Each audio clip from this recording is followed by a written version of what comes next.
Bien, en este tutorial vamos a ver cómo representar, cómo volcar por pantalla de una forma más o menos formateada resultados.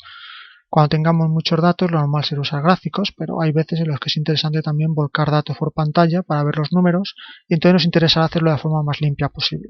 Imaginar, ya sabemos que si tenemos una variable, por ejemplo pi, si no ponemos punto y coma se vuelca por pantalla, en este caso con 4 decimales, pero tenemos poco control en este caso sobre si quisiéramos volcarlo con 3, 2, un decimal, o a lo mejor volcar varias variables cada uno con unas especificaciones distintas. Si queremos hacer ello, usaremos la función fprintf. Para los que conozcáis C, fprintf es esencialmente lo mismo que la función printf. Los argumentos son una cadena de caracteres y una lista de variables. En este caso vamos a poner la variable a. Y en la cadena de caracteres que ponemos hay varias cosas. Puede haber texto, el valor de pi es, este texto se va a volcar tal cual por pantalla. Luego habrá descriptores, por ejemplo $f. $f es el descriptor que dice vuelca este número como un número real. Luego podemos seguir poniendo texto y otra cosa que puede aparecer además del texto, los descriptores son comandos de impresión en el sentido de, por ejemplo, un salto de línea. El más común es con mucho el backslash n para hacer un salto de línea, backslash t hace un tabulador, pero el salto de línea es el más comúnmente empleado. Entonces, ¿cuál es el resultado de este comando? El texto se vuelca tal cual, el valor de pi es, cuando llega al descriptor, MATLAB coge el valor de la variable y lo vuelca en este caso como un número real, puesto que hemos utilizado $f, 3141593. Lo vuelca por defecto con 6 decimales, luego veremos cómo modificar eso. Luego el texto sigue saliendo usando fprintf y el salto de línea provoca que el cursor vaya de nuevo al principio. Bien, un número, por ejemplo, imaginar que tenemos x es igual a 65. Puede escribirse de muchas formas, es decir, puede volcarse con muchas especificaciones. Por ejemplo, podemos hacer fprintf como un número entero, $d, como un hexadecimal, $x, como un número real, $f, como un carácter, $c, como una notación científica, mantisa de exponente, $e, salto de línea, y como ahora hemos usado 1, 2, 3, 4 y 5 descriptores, debemos poner aquí x, x, x, x, x. En general, luego veremos algunas excepciones, el número de variables que yo ponga debe ser tanto como descriptores usado, para que MATLAB empareja cada variable con su descriptor y la vuelca como tal. El resultado es que te dice que x es 65, que expresado en hexadecimal es 41, que como número real es 65,000, que como carácter corresponde a la letra A, que es el código 65 de la tabla ASCII, y en notación científica es 6,5 por 10 a la 1. Estos modificadores básicos, entero, hexadecimal, etc., pueden variarse. Por ejemplo, podremos poner el valor de pi es, en vez de $f por definición, podríamos ponerle .5f. Eso quiere decir, muéstramelo con 5 decimales o con 12 decimales. O muéstramelo con 7 decimales dejando 12 espacios, dedicando 12 columnas. Entonces dejamos aquí un espacio de guardia. O también podríamos ponerle con un más, fuerza a ponerlo con signo. Entonces normalmente el signo, que solo sale cuando se trata de signo negativo, también se vuelca en el caso de números positivos. 12 representa las columnas a las que dedicamos al formateo y 7 los números detrás de la coma digital. Lo mismo se usa también, por supuesto, para enteros. Por ejemplo, fprintf $d y pongo aquí 65, por ejemplo, el valor x de antes.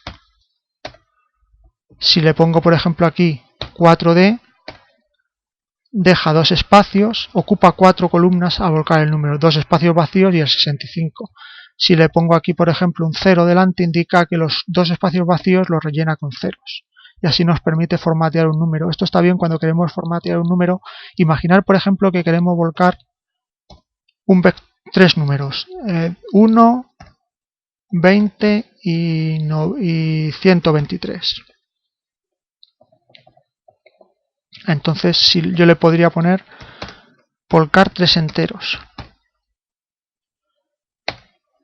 Y salen esos números. Pero imaginar que después digo, voy a volcar otros números que son 10, 2 y 33.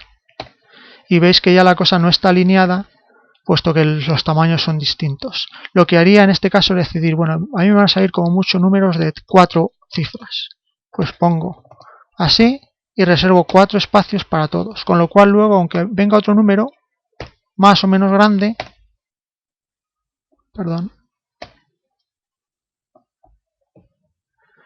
cuando venga otro número más o menos grande, van a salir perfectamente alineados con los anteriores. Y esto es conveniente a la hora de sacar tablas, como veremos. Como hemos dicho antes, en el ejemplo que teníamos, normalmente el número de descriptores 5 en este caso debe coincidir con el número de variables que yo uso para poder emparejarlas. Por cierto que no es necesario que sean 5 variables. Por ejemplo, si construimos un vector de 5 elementos, todos ellos con valor x, el resultado es el mismo. Es decir, si aquí lo que hay como en la variable es un vector en vez de una única variable, un número, lo que hace MATLAB es usar un descriptor para cada elemento del vector. Y el resultado es el mismo que antes. ¿Qué pasa, por ejemplo, si hay 5 descriptores? Vamos a poner un ejemplo. Si no casan el número de descriptores y el número de variables. Imaginar que hay 3 descriptores, pero solo le paso 2 números a volcar. Pues solo salen los 2 primeros, puesto que el tercero no existe número para emparejarlo. Sin embargo, imaginar que tengo un vector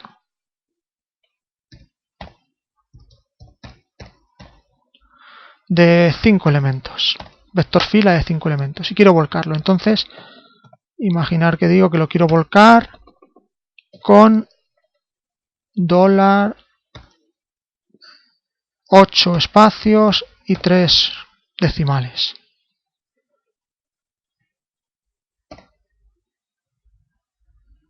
Perdón, 83F, se me ha olvidado poner la indicación de número real. Bien, entonces veis que a pesar de que aquí solo hay un descriptor y tenemos 5 números de variables, lo que hace MATLAB es reusar. Cuando el número de variables o de elementos del vector que estemos usando es mayor que el número de descriptores, simplemente reusa el descriptor, lo escribe con 8 espacios, 3 decimales, salta línea y luego vuelve a usar el mismo descriptor, mismo espaciado, mismos 3 decimales, salta línea y lo va saliendo. Si quisiéramos pintarlo como un vector fila, tendríamos que hacer esto para que no hubiera salto de línea después. Lo que ocurre es que aquí, como veis, al no haber un salto de línea, el cursor se queda pegado al último número. Si queremos evitar eso, tendríamos que hacer algo como printf /n. Después de hacer volcado, primero se vuelcan los números, 5 números con 3 decimales cada uno, sin salto de línea, y luego finalmente llega la orden del salto de línea y se salta la línea. En el ejemplo anterior hemos visto cómo podríamos usar volcar vectores con una sola orden. También pasa lo mismo con matrices. La matriz simplemente la matriz se recorre todos sus elementos y se va aplicando los descriptores a los distintos elementos de la matriz. Es importante recordar que la matriz se recorre columna por columna, porque así es como se almacenan las matrices en MATLAB. Imaginemos cómo podemos usar eso en algún caso práctico. Tenemos un vector desde 1 hasta 10. Vamos a poner hasta 5. Y voy a construir otro vector cuyos resultados son el logaritmo de los números anteriores. Y ahora voy a construir una matriz concatenando los dos vectores anteriores, x e y. El primer vector es los x y el segundo vector son los correspondientes logaritmos. Logaritmo de 1 es 0, logaritmo de 2 0,69, logaritmo de 3 1,09, etc. Bien, entonces quiero volcar el valor de los 5 primeros números, 1, 2, 3, 4, 5, y sus correspondientes logaritmos con algún mensaje. Esto se puede hacer muy compacto usando la propiedad de poder volcar, como hemos dicho, un número, una matriz con un solo descriptor. Haríamos algo como esto. El logaritmo de $.1f es $.8f. Salto de línea. Y aquí pondríamos la matriz A. ¿Qué va a hacer este comando? Solo hay 2 descriptores, pero tenemos un montón de elementos que se van, y entonces lo que vamos a hacer es recorrer la matriz columna por columna. Es decir, leeríamos el primer elemento, que es el 1, y se lo aplicaríamos a este descriptor pintándolo con un decimal. Y luego diríamos el logaritmo de 1 es, ¿y qué pintaríamos ahí? El siguiente elemento de la columna, 0, con 8 decimales. Y luego a partir de ella se nos han acabado los descriptores. Lo que hace MATLAB es reusar esta línea, la reusa para todos los elementos de la matriz, es decir, para las sucesivas columnas de la matriz. Entonces va saliendo el logaritmo de 2 es tal, el logaritmo de 3 es tal. Veamos los resultados y es justo lo que queríamos. Se va recorriendo, como vemos, 1, 0, 2, 0, 69, van saliendo los distintos elementos de la matriz columna por columna. Es importante recordar eso. MATLAB siempre recorre las matrices en principio columna por columna, porque así es como están almacenadas dentro de MATLAB. Bien, pues con esto terminamos nuestro pequeño resumen del uso de fprintf, que será un poco todo lo que necesitemos a lo largo de este curso.